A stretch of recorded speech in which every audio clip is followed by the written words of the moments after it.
नमस्कार, मेरे चैनल में का बहुत बहुत स्वागत है। आज जा रहा हूँ राम जी का गीत सुनाने। अभी अयोध्या में राम जी का उद्घाटन है।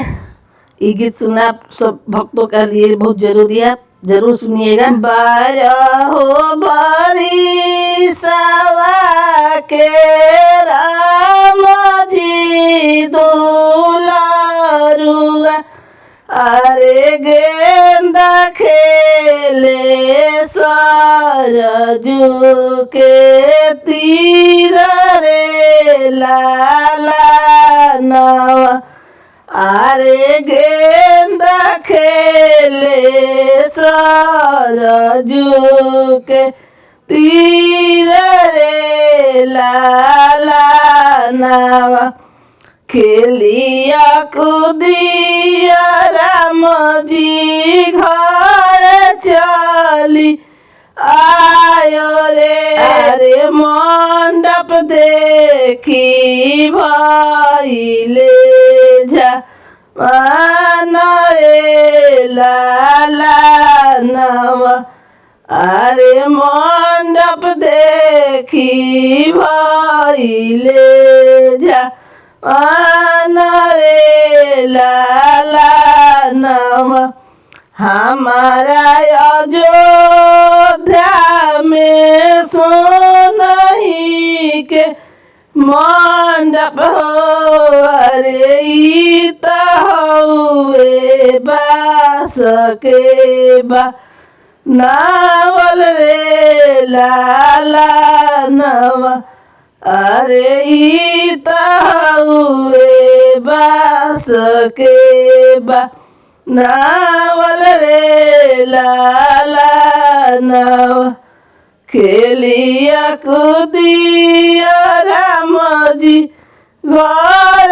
चली आयो रे, अरे कलश देखी भइले जवान रे लाला नवा, हमारा अयोध्या में सोनही के कलश हो, अरे ई त हउए माटी के बनावल रे लाला नवा, अरे ई त हउए माटी के नावल रे लाला नवा, बारहो बरिसवा के राम जी दुलारुआ,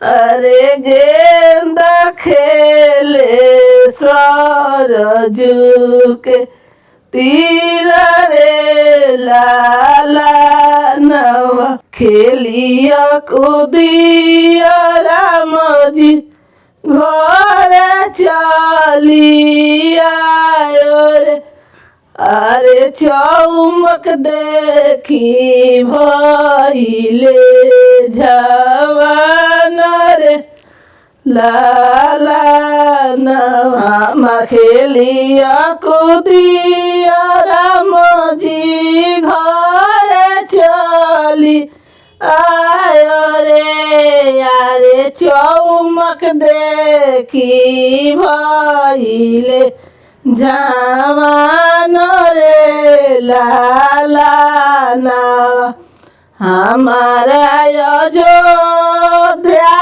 में सोनही के चौमक रे, अरे ई त हउए माटी के बनावल रे लाला नवा, अरे ई त हउए रुइए के बनावल रे लाला नवा, बारहो बरिसवा के राम जी दुलारुआ, अरे गेंदा खेले सरजू के तीर रे लाला नवा, खेलिया कूदिया राम जी घर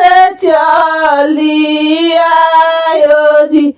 अरे कोहबर देखी भइले जवान रे लाला नवा।